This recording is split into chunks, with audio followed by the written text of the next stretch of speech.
Good evening. Good evening. My name is Odie Hawkins, and for those of you who know me, but first let me bring in Zola Salena, my co-host in this matter. For those who've been following our readings from this book, Black, White, and Brown on the Blue Line, you'll know that what we've been doing is doing some shameless advertising to try to sell copies of the book. And so far, so good. We've got as many questions about it and concerning the book as you could possibly imagine, because we belong to 3 Tai Chi groups, and each one of the Tai Chi groups has a different person who has a different question. So good. And in the meantime, get some libation. If you like the video, please hit the like button and subscribe. Oh, okay, good. Okay. You know, I really like this jacket you have on. It makes me think of these people in Sweden, Norway, Finland, and parts of Russia. Oh. It's like, I'm sure a lot of people here familiar with the white Aboriginal people of the far north. Not the Eskimos, not the Inuit. But these people are white Aborigines. That's the only term I can think of to describe them. And they make their lives more pleasant by utilizing the labor of reindeer. Oh my goodness, yeah. Reindeer. Yeah, but anyway, they have. So reindeer don't just work on Christmas. I don't even think they have a Christmas myth. I don't even think they have. I think Santa Claus would be a joke. Right, okay. No, but they're nice. Yeah, nice. I like that. I'm glad to know. Anyway, since you bought it for me. But, yeah. Oh, well, yeah. I did? Yes, you did. Oh, well, pay me. I do. Okay.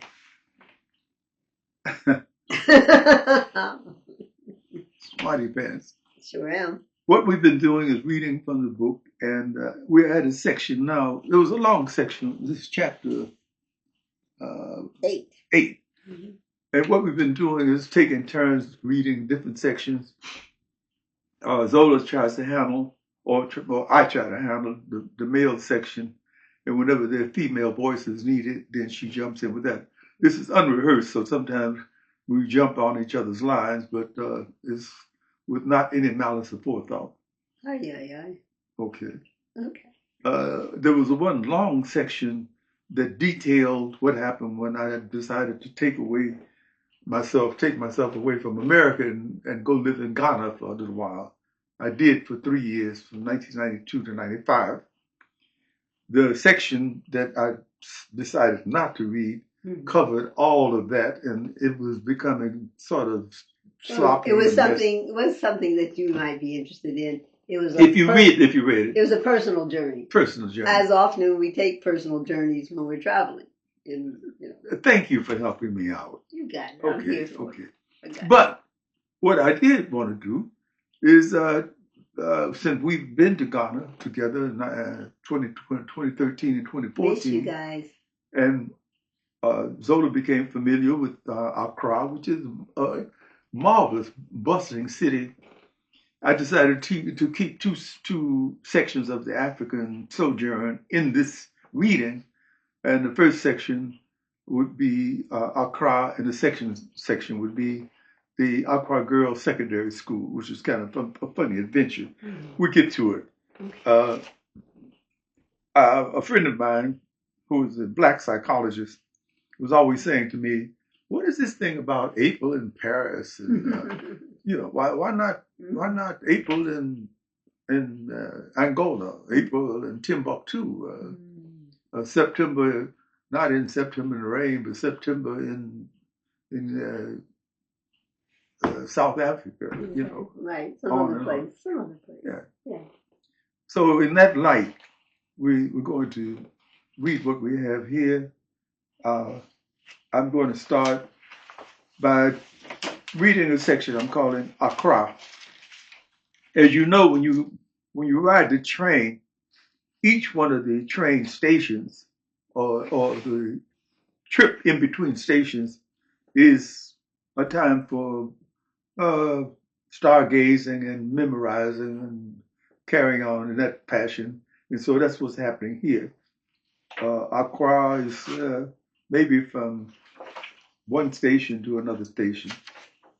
Sure, it is. Accra is supposed to be the capital of Ghana, West Africa. But I'm sure that a mistake has been made. Accra might be more than that. It might be a frame of reference for a kaleidoscopic state of urban hallucination. Accra, Ghana, a kaleidoscopic hallucination. Good place to start. Being a part of it does not make it any less fantastic. Realism becomes chained to the surreal, and therein we have the beginning of an understanding. Rastafarian use of the word. What they say, we got to have some understanding. What they say, we got to have a bit of overstanding. Overstanding, all right, I believe that. Beginning of an understanding, Rastafarian use of the word, about how to describe life in this place. Buying, selling, rebuying, reselling. Perhaps 3/4 of the people who live in the city are trying to sell something, mercilessly. On some days, everyone seems to be trying to sell something to everybody else. Arbitrarily, con men, con women attempt to give those who are illusion-oriented whatever they feel they need to feel complete. The slicksters are quite overbalanced by the beggars, people who are so completely done in by life that they can't imagine taking themselves to another level. Or maybe they don't need to. After a few months of walking up and down, I became focused on 2 beggars. One of them was a woman who looked as though her limbs had developed in spite of fashion. She was a daughter of the dust, actually. The other source of my enchantment was a woman who had leprosy. She frequently claimed donations from me by sneaking up behind me to present her noseless face for my intimate inspection. I screamed a couple of times and gave her thousands of CDs on each occasion. Why was I giving her money? Number one, because her nose, fingers, and toes had rotted off. B, because she made me think of my late, great Aunt Mary. C, because she was so clearly a representative of all that I was being exposed to. I was quite certain with her visible signs of disease that she probably was not spending her big income on well-chilled bottles of ABC. ABC. Which is the liquor at the time. Beer. Which is beer all the time, yes. I wasn't so certain about the Spider-Woman, the daughter of the dust. Passing through her Carinthia, I was frequently surprised to see her having her hair braided. Why did that annoy me? Why shouldn't a woman who happened to be a beggar cripple have her hair braided? I had to let go of a few notions. Just because a woman has a body like a spider doesn't mean that she isn't a woman or doesn't want to behave like a woman. The afternoon I strode past her, my mind on a bunch of other thoughts, was feverishly recalled Dave for months to come. Hello. She spoke to me. Hello. Hello, I replied, and took careful note of 2 young children playing around and about her spidery limbs. These are my children, she said as she slithered into a defensive coil. Her children? How could a severely crippled woman hobbling along under the power of her knees and knuckles have children? How could she get pregnant? Who was the man who made love to her? My mind was fast-forwarded and reversed at the same time. Maybe it was the sun, or the malaria, or something else that I had been infected by that I couldn't identify. For days, I was bombarded by those kinds of rhythms. For days, I tried to think logically about the things that whirled around me. There were times when I succeeded for a moment, and then I was forced to relinquish that small victory by something overloading it. I flowed with the flow of Accra, finally not being intellectual, but careful, observant, and feeling. In the middle of the stench that piles layers of negative thoughts in front of us, there are flower smiles, magical body gestures that convey a sense of human warmth that cannot be found anywhere else in the world, especially if you are an African American. a word of caution. Many Ghanaians, many Africans are not totally hip to the diasporans. We may have a certain look, but they discount that and buy into culture. If your Twi, Ga, or Ewe isn't up to snuff, then you will probably have to suffer with the ridiculous concept of being an Obruni, an outsider, or European. Some African Americans have been so offended by being labeled Europeans that they've not made an effort to return to the motherland. There's much more to be said about this particular phenomenon at another time. We can put ourselves on pause from moment to moment, recognizing fathers, mothers, sisters, brothers, uncles, aunts, cousins, friends, neighbors, enemies, and they see those same figures in us. But the Obruni thing gets in their way and makes it difficult to claim kinship to us in the way that we claim kinship to them. Accra brings up all of these things. Strangely, in this place where commerce means everything, sin is not easily found. It is not unknown, but it is not flaunted either. Okay? Commerce in many places means selling the human body sexually. That is not the way it works in Accra. Why don't you read this page? I'm getting over a cold, so bear with me. There is a proper order of things which may be attributed to the Ashanti domination, pre-British, rather than anything colonial. During the heat of the day, starting at full daylight, breakfast is sold wachi. Wachi. Wachi. Wachi is beans and rice. Yeah. I mean, beans and spaghetti that you like. Okay, yes. Wachi, tea, breads, peanuts, pineapples, fruits. No sex. A word of caution. The Ghanaian beer, ABC, Club, and Star have been substituted for what can be called breakfast with a number of traditional men buying into the idea. Those who are addicted to apateshi, a profoundly low-grade gin that may be West African liquid crack, will have their drink whenever they will have it. They have the vanguard of dope plague. But so far, no one is selling ass for apateshi. 1997. Maybe it's changed. Sex is reserved for the nights, and there is plenty of it. Of course, in a third world country, Chairman Mao's destination, with as many smart people as there are in Ghana, someone figured it out years ago. Sex sells better than kente cloth. There is no competition, of course, because the kente cloth market closes down well before the sex market on King Road opens. Corruption and commerce. Can we separate corruption from commerce? Well, we'll try. But first, in Ghanaian terms, we'll have to define each one and which is which. Corruption in Ghanaian terms means dash, a little something that you present to whomever is going to help you get something.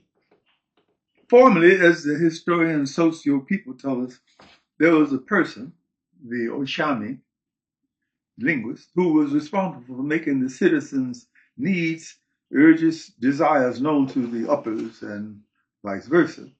The European takeover knocked the linguist, the Ochami, into a cocked hat.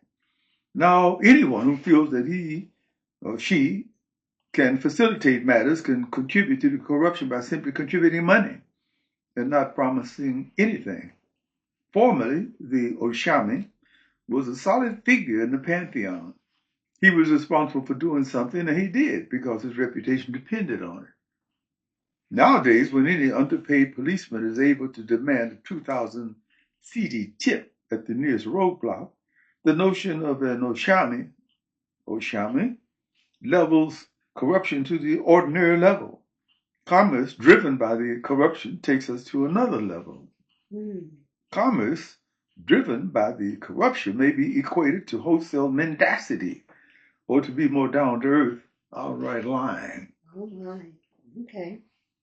Accra, on the business level, is bursting at the seams with liars. No one is expected to tell the truth if they can get away with lying. Of course, this is a fact of business in most parts of the world. In Accra, Ghana, it is a finely honed art. So, Kwame, we have a deal. You have promised to pay me 1,000,000 cedis tomorrow.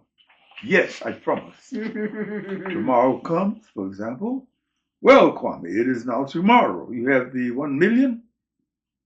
I did not say I would pay 1,000,000 cedis. I said that I would promise to pay you if I had the cedis. I'm still chasing the cedis. Oh, my. And so forth and so on. Now then, in the middle of all of this chicanery, there lurk honest people whose word is their bond, whose every action is governed by a strict code of ethics.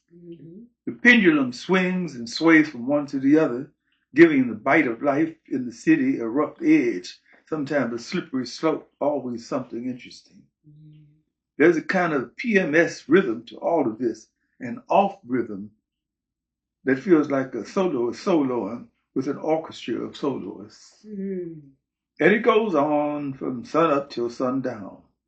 After the sun goes down, the rhythms change. There's a nightlife filled with stories of young girls from small villages who have discovered how much easier it is to make their CDs selling themselves rather than selling oranges. Want to hear a story? They also tell lies. One thing you should, the Spider Woman, she was paralyzed. Yeah, she had a form of polio. I was told that you don't see polio in this country anymore, where your limbs are distorted. Right. Well, when you have polio vaccines, that helps. Yeah. Well, that's another. Presently, we have polio vaccines, unless they've been outlawed by the current health department head. Yeah. Idiot. Okay. And O'Bruni is a European. It's a term.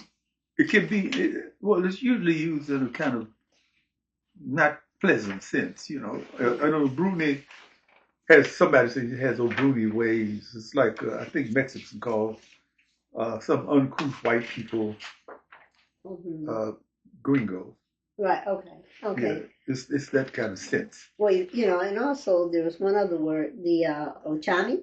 The Ochami is an interesting word because, according to the information, I quiz people about it.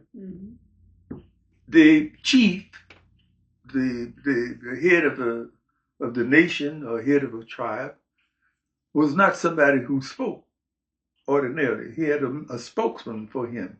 Oh, okay. His spokesman, his Ochami, was a very powerful man. He might be. So you like whisper to the Ochami what he wanted to say, and then the Ochami. Yeah. Oh, okay. And it gave, according to the people who know, it gave the Ochami an extraordinary amount of power because he could translate or mistranslate what the chief had said and say what he wanted to say.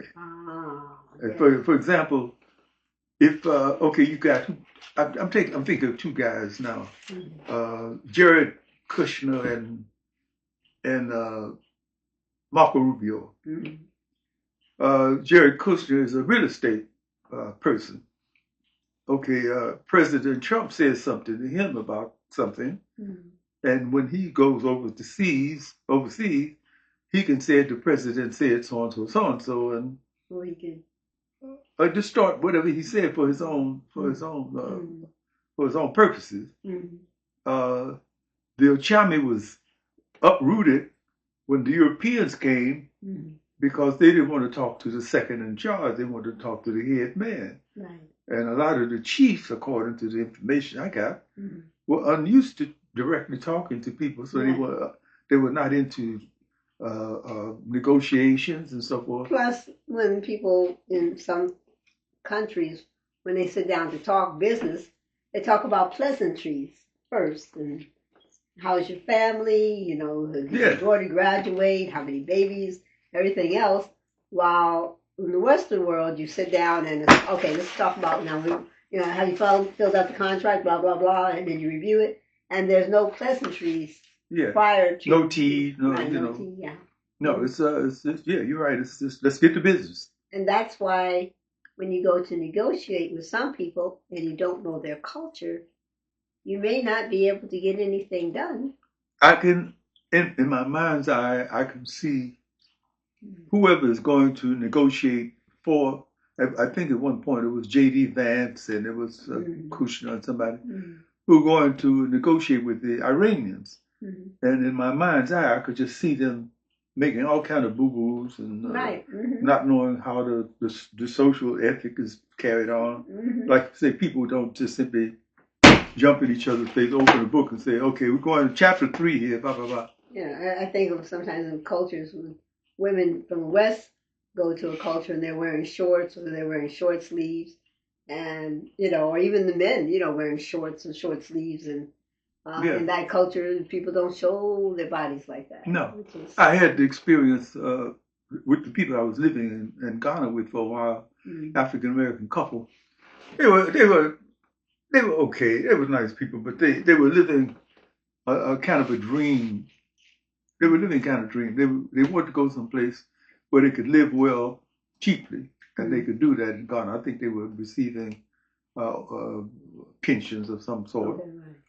And what you might pay $400 a month to live here, if you could find anything that cheap, they could take $400. They were renting a 3-bedroom house and all the rest of the stuff to go with it. The lady was a middle-aged woman, and in Ghana, even in the big city, you very seldom see women in pants. I'm sure it's changed now. But this middle-aged lady frequently did things. She walked down a long road to go to the post office, and she would have shorts on. Wow. And the whole neighborhood was talking. They didn't believe it. When I made friends with people, and they asked me, what's your relationship to those people? So we're just friends. Well, they thought that was kind of weird because why would a stray man be left in the house with this guy's woman, with his wife? Wow. And I'm saying, no, these are my friends. We knew each other in the States. Do you all leave each other with each other's wives? And I couldn't. Well, they didn't know that. They had no. Culturally right. Yeah. Well. Hey, that's it for the moment. Okay. Again, I hope you liked our video, and if you did, hit the like button. You can purchase Black, White, and Brown on the Blue Line at Amazon, or just go online. You can get it on Amazon or at Author House, and just Google Odie Hawkins, and you can see more books and things that he has done, or even check out your website. Oh, I have a website? Yes, your website, www.odiehawkins. I knew I had one. .com. I know you knew. All right. With that, wish you well. See you next Monday.